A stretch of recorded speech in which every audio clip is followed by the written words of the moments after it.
What's up, guys? Dirty Mike with Dirty Mike Crypto back with another video. Today we are going to be continuing my Dirty Dozens interview series, and we have the honor of having Dave, the project lead with EverEarn, here with us today. Are you there, Dave?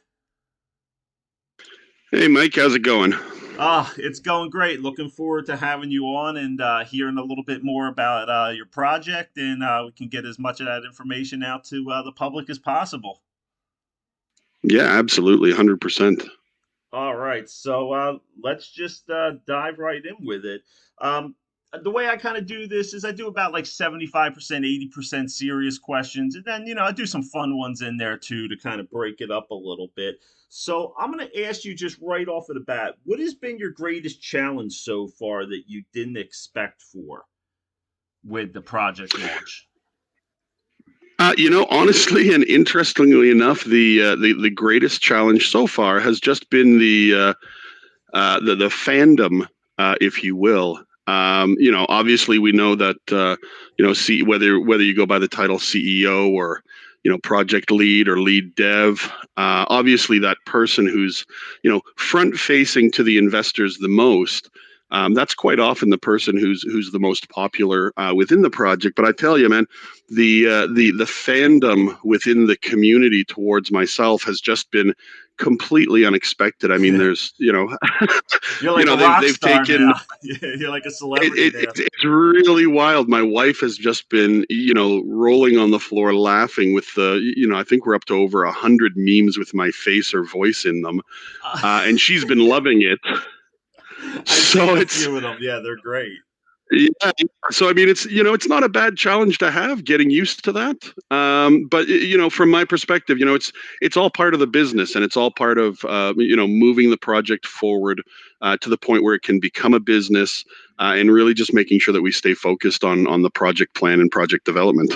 That's good. That's cool. Now that kind of leads into my next question. Being that you're a newer project and I know you've done things the right way, what do you think is important to do for a new project to ensure investors that it's a legitimate project?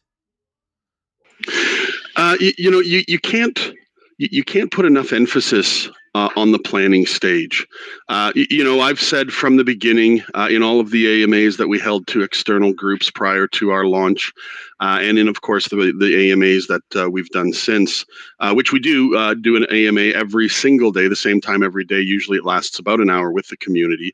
But I've said it all along, and it's about planning. In business, you've got the 5 Ps, right? Proper planning prevents piss poor performance. Mm-hmm. Apologies for the swear in there. Oh, But this is called Dirty Mike. You can be unfiltered completely on this. You're good. but like in the real business world, right? If you look at things from an IT perspective, 70-80% of achieving your deliverables, achieving on-time development, is about putting that 70-80% into the planning part, shaking out all of the possible options, shaking out all of the possible things that can go wrong, and really making sure that you've put a good amount of time, effort, and energy into vetting and planning and preparing. At that point, that remaining 20-30% is simply following through. Mm-hmm. And that makes it a lot easier, and it becomes really easy to begin establishing real trust within the community, because from their perspective, everything just goes like clockwork. We've heard the analogy before, time and time again. Everybody shows up for that last hour, 20 minutes, 10 seconds when the rocket takes off. Right. But They the don't. planning No stage, one's very around for few the people are 10 there. years, Yeah. 20 years, right? Yeah, Yeah. exactly, right. So I think for new projects, really, it is that initial phase and that initial stage where that's where you need to put the vast amount of your time and energy into, so that what you're left with is something that you really just need to execute and follow through on. That's a great answer, honestly. Now that kind of leads into this next question here, and I ask every guest this question because I don't feel like there's necessarily one right answer, but I always kind of like hearing everybody's particular answers with it. What do you think can be done to clean up crypto in regards to the amount of scam projects and rug pulls that are happening, right now with all these BEP20 tokens? Yeah, and wow, what a loaded question! I know, And right? yet, interestingly enough, that question is not only not only addressed in our white paper, it's been almost a staple theme across all of our AMAs for the past 5 weeks now.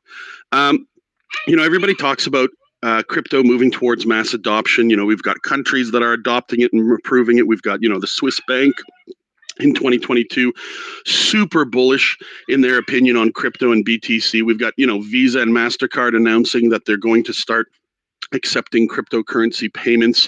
We've got more and more Shopify websites able to take crypto payments. So, I mean, we're moving towards mass adoption. We're moving towards where the every person is able to get involved, but we're still hampered with nonstop rug pulls and scams. And that's only one of the problems, right? You also have the issue of the legitimate tokens that launch, but then the project never seems to go anywhere. The team never seems to get it off the ground.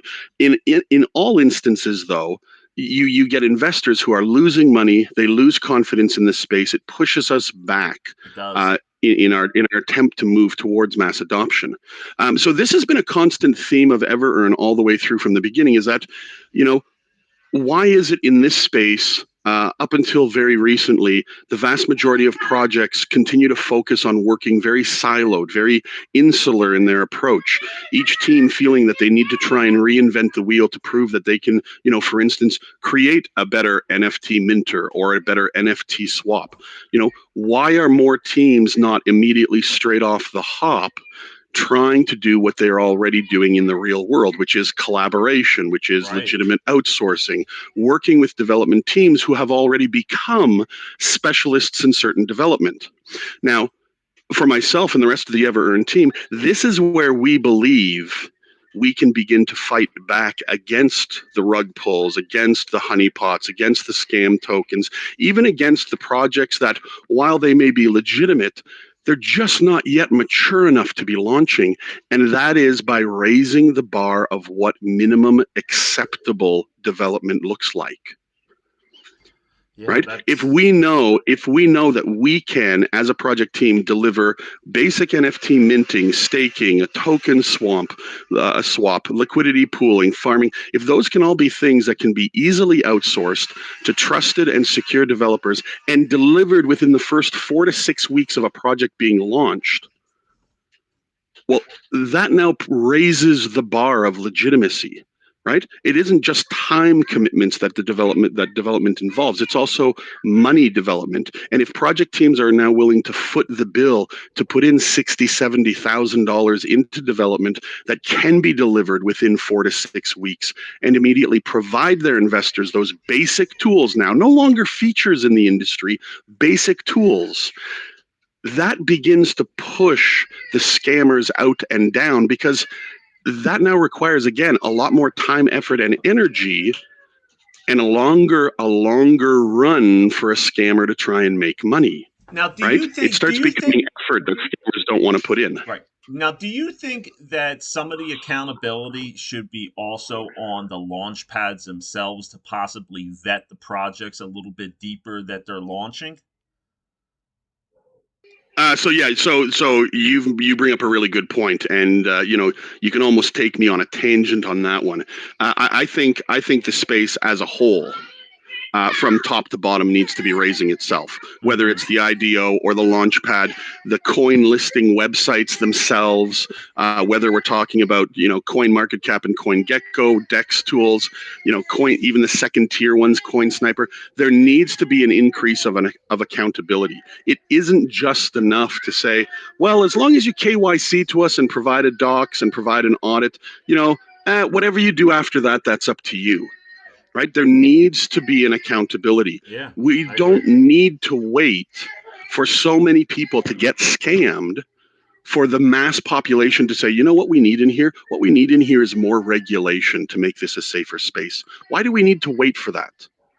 Why can't we regulate ourselves? Why can't Launchpad say, yeah, no problem, we'll help you launch, but here are some of the things that Right. you're going to have to commit to, up to and including perhaps sharing control of the liquidity and the money until you pass a certain phase, at which point we know you've actually launched a legitimate project and the investors are safe. Yeah.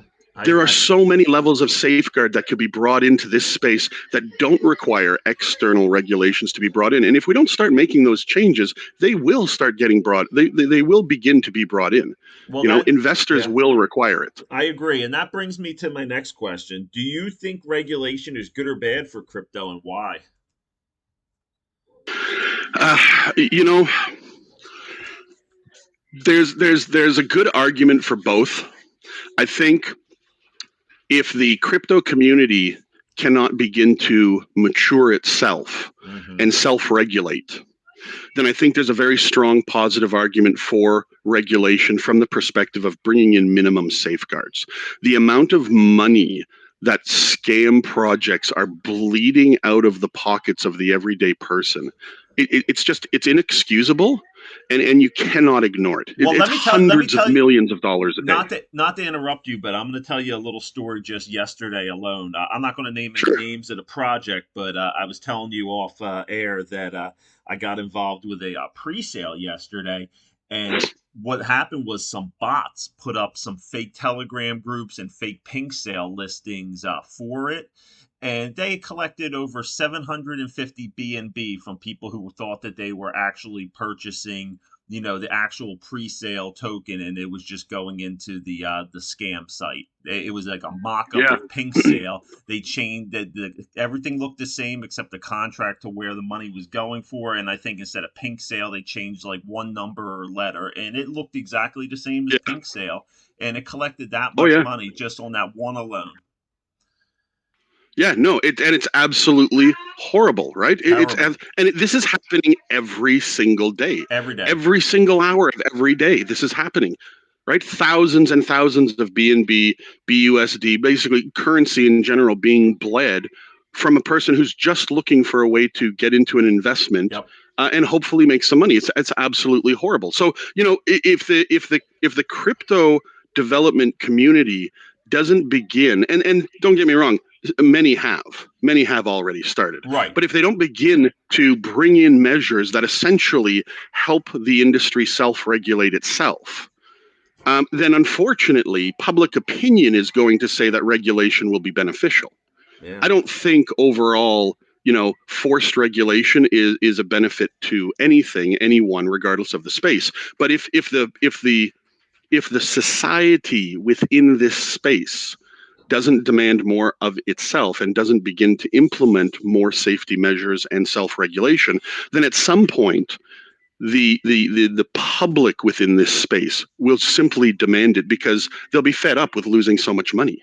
Absolutely. Absolutely. Well, we're going to lighten it up a little bit with the next question. We've delved into some pretty deep topics Yeah, off the yeah. bat here. So, outside of the crypto space, finance space, internet, IT space, what are some passions of yours?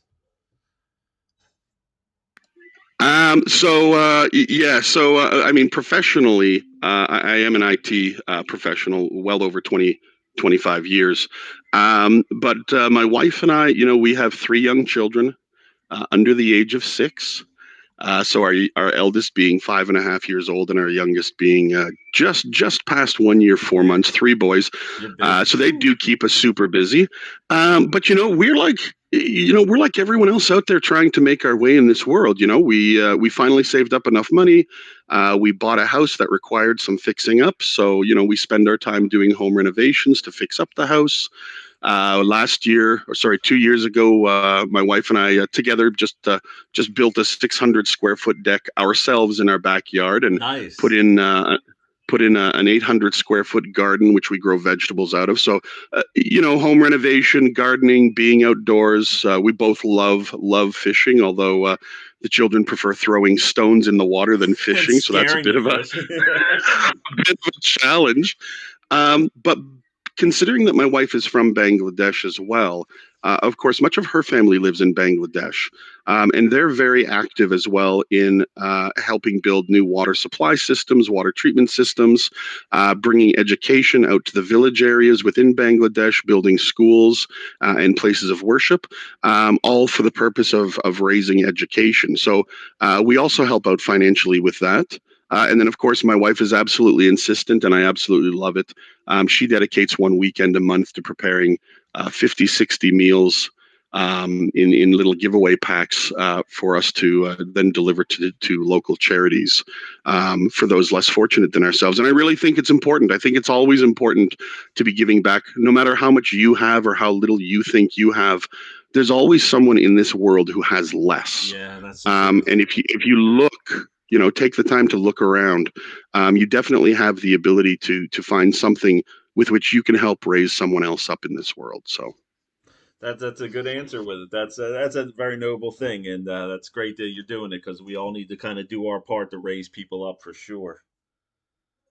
Why don't you Yeah, absolutely.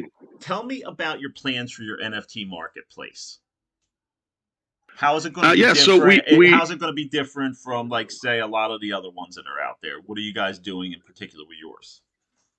sure, yeah. So we do have so our the first leg of our roadmap, the first 4 to 6 weeks, is to ensure that we deliver what we call basic services. Basic services, in our opinion, is NFT minting, staking, a wallet tracker, swap, a token swap, and liquidity pooling. Excuse me. These are going to be basic services. So the NFT minting service drops tomorrow, actually. But then if you take a look at the roadmap as we head into March, April, we immediately turn and focus our attention on completing out the NFT marketplace. Now, this is really important because, again, according to the team here at EverEarn, we still consider an NFT marketplace to be a basic service within the industry. Right, So I'm it's a talking about, bare of course, minimum at this point. Yeah. right. So I'm talking about not just NFT minting, but the ability to batch mint NFTs, the ability to indicate royalties, creator services, subscriber services, the ability to push out your NFTs to socials, buy, sell, auction. Let's be honest. These are not things that are unique in the industry anymore, Right. right? You can put lipstick on a pig and dress it up as fancy as you want, but what is unique from one NFT marketplace to another? Other than some color palette changes and perhaps a slightly better UI or more intuitive UI, there isn't, and there isn't among all of them, right? If you strip away the lipstick, they're all offering the same thing. So our NFT marketplace, we're not selling as something that's unique and never been seen before. It is a basic service for the benefit of the investor and anyone else who wants to take part of it. Now, where all of the utilities that we're developing is different is we're not just stopping at, because everyone knows, okay, so what's the purpose of the utilities? Well, the purpose of the utilities is to create additional sources of revenue not tied specifically to the chart and therefore feeds back to the project and to investors. Yeah. Again, basic services, right?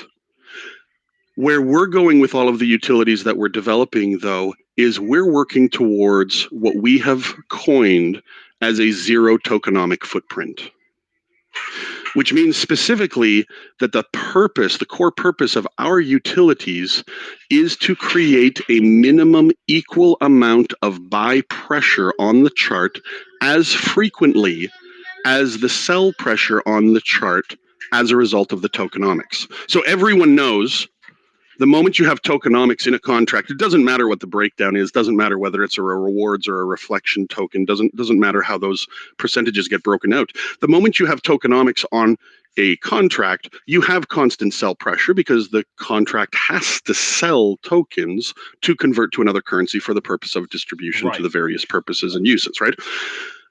So yes, our utilities as they develop out, yes, they will ensure that there is more rewards and more liquidity and more marketing and more buyback and burn going back into the project.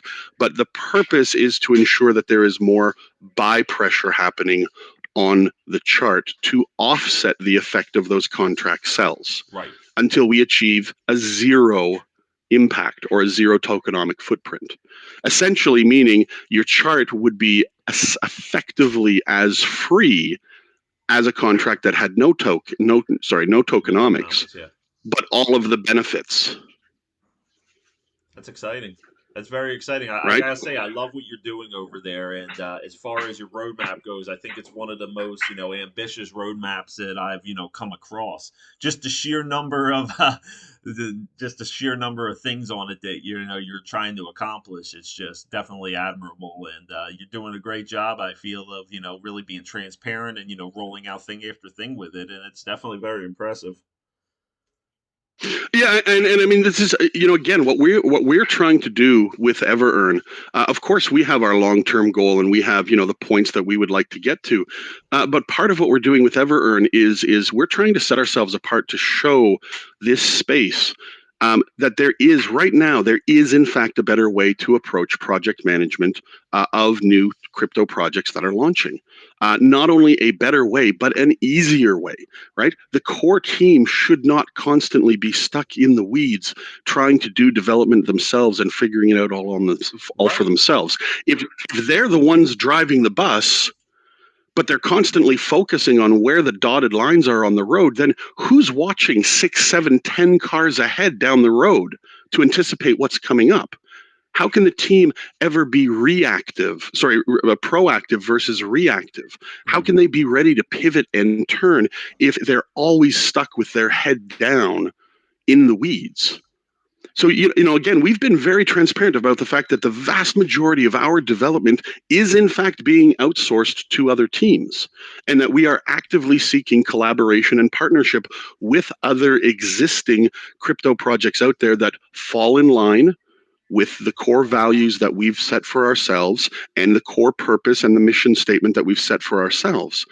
Because we're not here just to say, look at us, we're different and we're better than everyone else. We're here to say, no, no, no, look, we're here to raise up this space, raise up the minimum bar.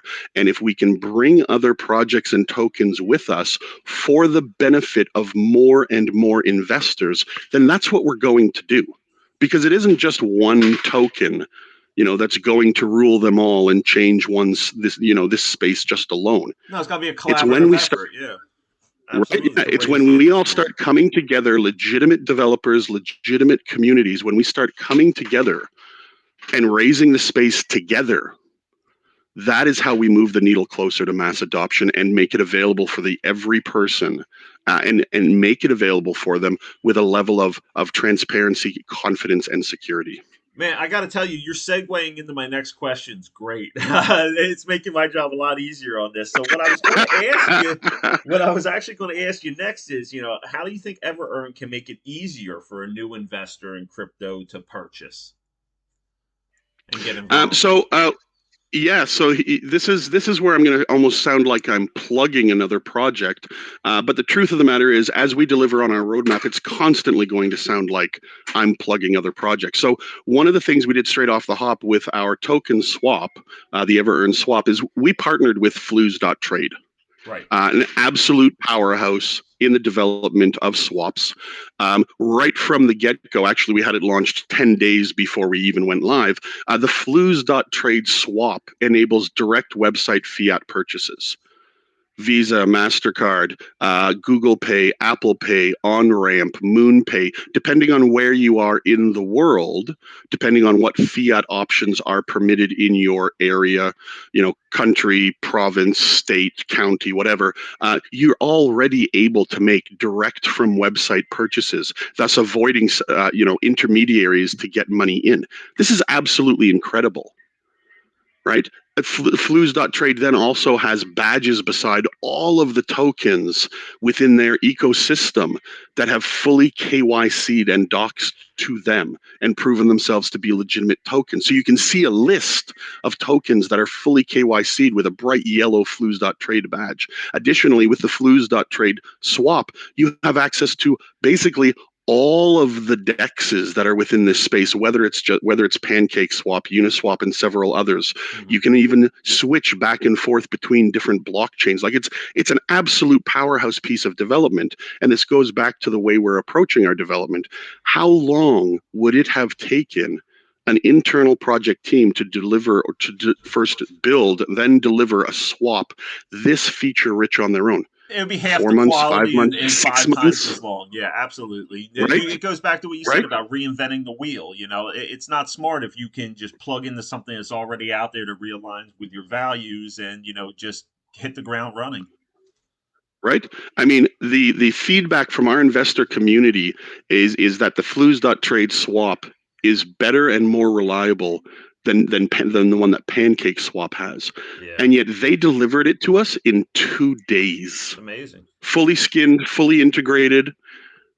Right? This is the power of project teams understanding that they need to get out of the silos, stop being so insular, open up to collaboration. Like any investor, do your own research, find partners and collaborations that align with what you're trying to achieve, assuming that you're a legitimate team, and get out there and raise the bar of minimum expectation. Investors shouldn't be exposed to months or years of market volatility waiting for basic services anymore. This should be unacceptable in the industry. We need to help investors raise their expectations of what legitimate projects can deliver, because that is how we raise valuations. That is how we move forward towards global mass adoption. That's how we break down barriers in the real world as well, with perception about current cryptocurrency. Absolutely. Absolutely.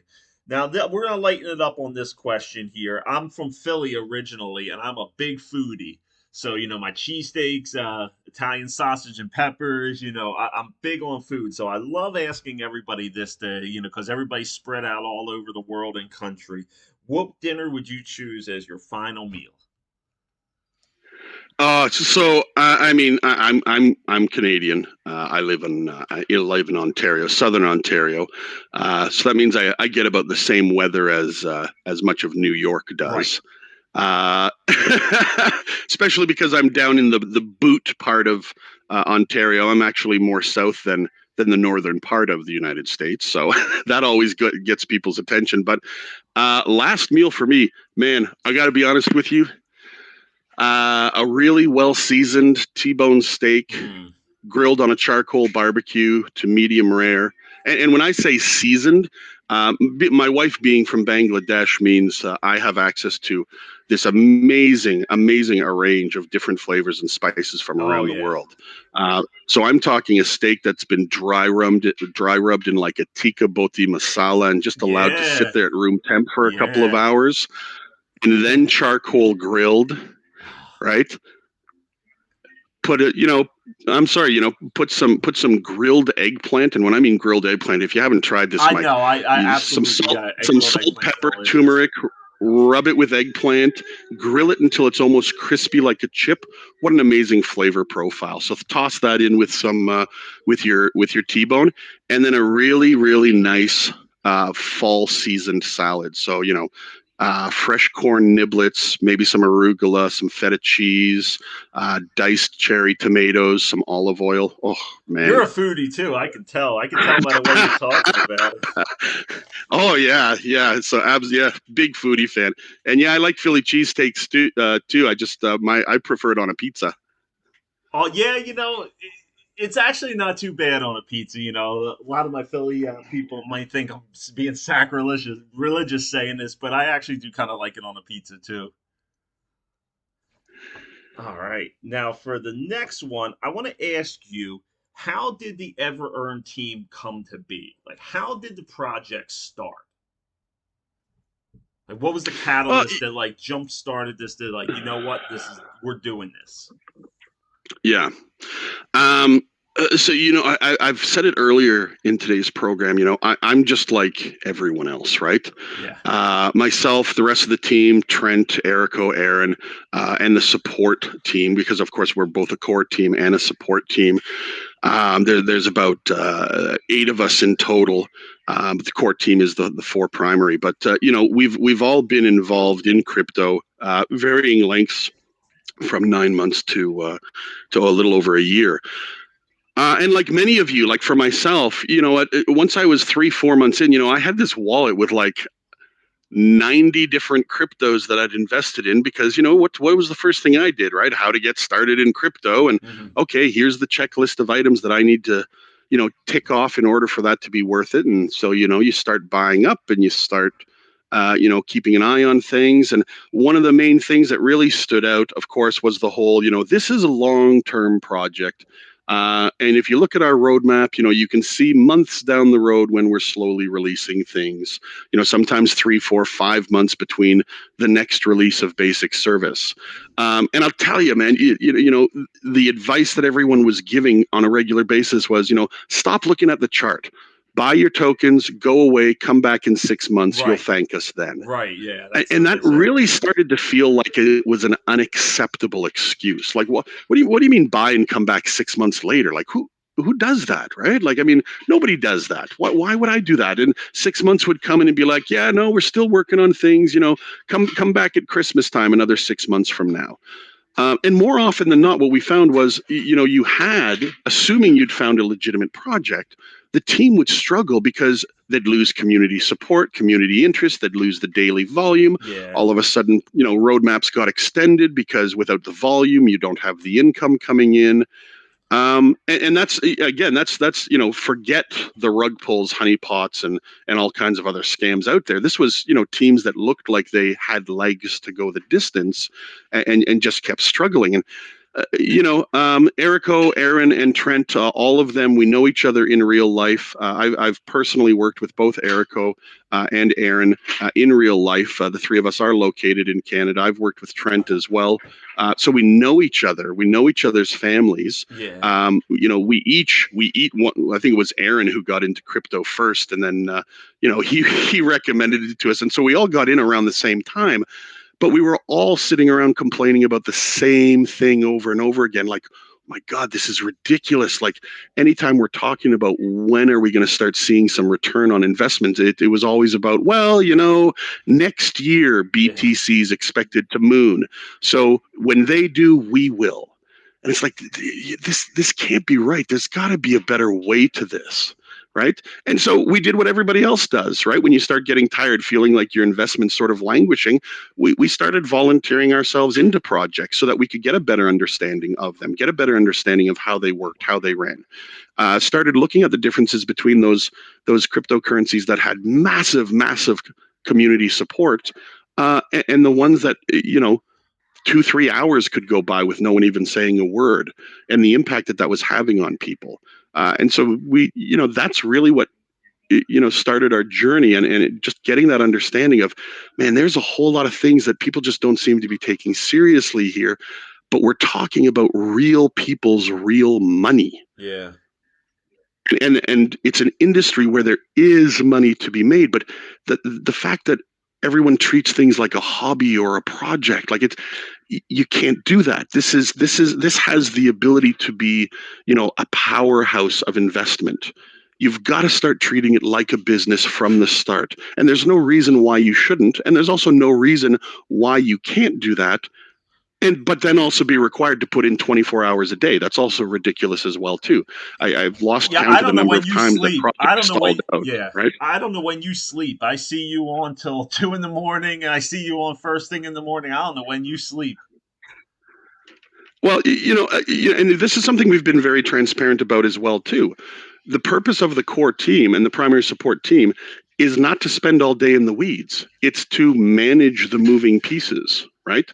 Yeah. So I don't have to spend, I'm not required to spend 8, 9, 10, 12 hours a day in the weeds with crypto. I can spend 1-2 hours, go to a meeting, attend an AMA, sit down, talk to the developers, go do my family things that I need to do for a couple of hours. I know I've got someone else there manning things and watching things, come back, spend another hour, do an internal AMA, meet with another developer, get an update on where we are with another piece of the project, go away, have dinner, do my day job, come back. The whole team functions like this, right? Yeah. We're doing the same thing we would if this was a brick and mortar business. No owner has the ability to, in a brick and mortar business, to go and live that for 24 hours a day, right? That kill It themselves, would. right? So bringing in the principles of managing a project like a business, right? How do business owners develop 10, 20, 30 million dollar empires, right? How does Bezos manage Amazon? He certainly isn't down there delivering packages himself, right? He utilizes his time the best way that he can And by delegates it. Yep. utilizing right, Yep. delegating, utilizing smart business practices. And we've been completely open and transparent about this as well, that this is exactly how we are running this project. We are running it like a business to make the most use of our time, so that the majority of the time, what the team is doing is keeping an eye on the road 10, 12 cars ahead, not getting stuck in the weeds daily. So this then affords me the opportunity, if I'm up working still at 2 in the morning, I can hop into chat and take a few minutes with the community. Or before I start my work day at 6, 7 in the morning, hop in, have a little bit of a chat with the community, and then continue on my day and not have a major impact going on, and also not burn myself out. Yeah, absolutely. And that's the key. Definitely not to burn yourself out. I mean, heck, if your community keeps growing the way that it grows and everybody knows your face, you're going to be signing autographs on the way to the store. I don't know about that, but anything can happen, right? I mean, right now, again, the whole focus of the team is to keep pushing us forward. Yeah, that's good. That's good. You guys have You're absolute, and I like to be proud of the fact that I am a holder myself, and that I am a That's member. awesome. Yeah, absolutely, and a member to. I wish I would have gotten in a little bit sooner, but I'm definitely involved. I like the community as well, and you're absolutely blessed with a very active community that's very loyal, and I really feel like that is almost as important as the team to a project having long-term success. I mean, look at projects like Doge and Shiba Inu with zero utility or real life function, and they're where they are because of community. Oh, 100%. I mean, community cannot be, overstated enough. Look at the effect that community has on impacting change, whether it is getting a token listed, now on the Safe Moon swap, or, getting a meme token listed on Robinhood. Even Binance and crypto.com themselves have said in articles that, community pressure and support is by far one of the greatest tools a cryptocurrency has at their disposal. This is a recurring theme as well within the AMAs that I hold with the EverEarn community on a nightly basis, 9 p.m. Eastern, which is 2 a.m. UTC time. Is that the job of the project, of the token, is to provide those jump off points for the community. Of course, yes, a project needs to continuously pay for marketing and have marketing going on, but from a financial perspective, that marketing only has so much reach. It only has so much impact if the community's not behind it. So I'm constantly reminding the community and telling the community, look, the marketing that we pay for, the marketing that we drop, the low level influencers who are just building up in their space that we're working with to help them grow and become much larger influencers, the article drops, the trending, the banner ads, the Yahoo articles that we're dropping twice a week. These are all ripples in the water that the community can get behind. Yeah, And absolutely. with the community support, they turn these ripples into waves, and the waves become tidal waves, and the tidal waves become tsunamis. I mean, we're only 3 weeks old, Mike, and 2 days ago we were trending #1 on Lunar Crush for social dominance It's amazing. at only It's just three amazing. weeks old. That is the testament to the impact of a community that really takes up the charge and the banner, and really gets behind the marketing push and turns it into this symphony of voice that just echoes outward. Mm. Yeah, you We couldn't have said. absolutely love our community, like really love our community. And, the community is equally, if not more important than the core team itself for spreading the word and spreading the marketing of the token that they love. Absolutely. I'm involved in a lot of communities myself, being that I work with a lot of different projects. And it's just amazing to see the ecosystem and the different communities that, I'm involved in, whether it be like a positive one like yours, where everybody's just, focused on the project and having a good time. And then how some of the other ones just have, just negativity and toxicity and FUD everywhere. And it's amazing to see the difference between some different communities for sure. Yeah, I mean, it takes time, effort, and energy to build a community. I think the big difference, or one of the standout factors with us, of course, is we're not trying to be pretentious, right? We're not trying to be something we're not. We don't talk negatively about other communities or other tokens. I often get asked my opinion of what I think of other tokens. Quite often it's to say, oh yeah, we're better than they are, and I don't believe in that. I think if a project is legitimate and the team is legitimate, then they have the right to work on that and to help themselves grow. But um, it doesn't do anyone any good to be something other than what you are. We're Yeah. not trying to say that we're perfect. We're not trying to say that we don't have learning, we don't have growth ahead of us, that we don't make mistakes. But what we're saying is we're authentic. We want you to be authentic with us. We want you to learn and grow with us. And if you learn and grow with us, then man, we can take this really far. And we don't need to have any of that negativity come along. We don't need to have any of that downtrodden of other projects or other teams. That's good. So I think that's where we're gaining a lot of traction. Is just the fact that we're not trying to present ourselves as something that we're not. That's good. That's a smart thing. Know who you are and be comfortable in your own skin. We're going to Yep. finish this. We have two questions left, and we tackled all the serious stuff right at the beginning, so we can actually have a little bit of fun with these last two questions. So I want to know, who are your three favorite bands or musicians? Ooh, that could get me into trouble with some people. Uh Well, three favorite bands or musicians. So, I mean, again, being Canadian, of course, there is a lot of influence in those Canadian roots. But my when I was growing up, my mother was also in a band. Um, and so I did get exposed to a lot of music at a very young age and quite a range of music. But so I've always been a big Blue Rodeo fan. okay. Always been a big Blue Rodeo fan. Um, I have been and still am a Nickelback fan. Yeah, you're Uh, Canadian. Yeah, uh, I think you have to be a Nickelback fan if you're Canadian. right. But I'm also a huge fan of some of the older music. ZZ Tops, Yeah. CCR, BTO, Yep. right? Buckman Turner Overdrive, Yeah, they're great. Creedence Clearwater Revival for those of you who are now too Yes. young to know who they are. But these are guys who changed music in their time, and are massive influencers of music today. But in all honesty, I'm just as equally a fan of Eminem and some of the stuff that he's done. And I think some of the stuff that he's done is incredibly powerful, not just in the lyrics, but in the meaning and the ability to look inward and really grow your own strength. So Yeah, I'm a huge I know Eminem that's fan more than just myself. three, Yeah. but I think there's a lot of positives in music, as well as artists, depending on how you look. Whoops, whoops, whoops, whoops.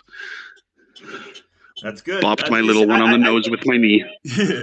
I think it's important. I like that you can appreciate different types of music. I hate when people are just so narrow minded that they'll only listen to like one type of music and that's it. I mean, you're just robbing yourself of so much, not that's Oh out there. well, There's so great music. that's just North American music too. I mean, again, my wife being Bangladeshi, I'm fully exposed to a lot of the East Indian and Pakistani music as well too. So you could just as easily catch me listening to Lagrange as you could catch me listening to Lungi dance. Huh. So That's awesome. That's really cool. so yeah. All right, so now this we're at our final question here, and I always ask this to everybody as the final question here, and I'm always interested in people's responses on this one. If you could pick Sure. one fictional literary character or historical fiction figure, who would you fight? Who would I fight? You can even throw a celebrity in there if you want. Uh, I'd fight Sherlock Holmes. Sherlock Holmes. Sherlock Holmes. Why would you fight Sherlock Yeah. Holmes? I'd fight Sherlock Holmes because of, I mean, again, fictional character, right? But from the perspective of how his mind works and how everything is, not just 2, 3 moves ahead, but 10, 15, 20 moves Mm, ahead. The ability to look outside of the box, the ability to look at things from a different angle, I like it. not just purely from a, here's what's in front of me, here's what I think is going on, but just the ability to come up with solutions that just seem, maybe at the time to just be so unorthodox, Yeah, and how to make them work. very cool. So yeah, sparring against Sherlock Holmes, yeah, that'd be. I mean, I'd probably lose, but man, what an experience that would be. Awesome. Awesome. Well, guys, thank you for tuning in again to another episode of Dirty Mike's Dirty Dozen. This was an awesome interview with Dave from EverEarn, and I wish you all the luck in the world with this project. I will continue to be a part of it and try to spread the word any amount that I can on it. I appreciate having you with us tonight.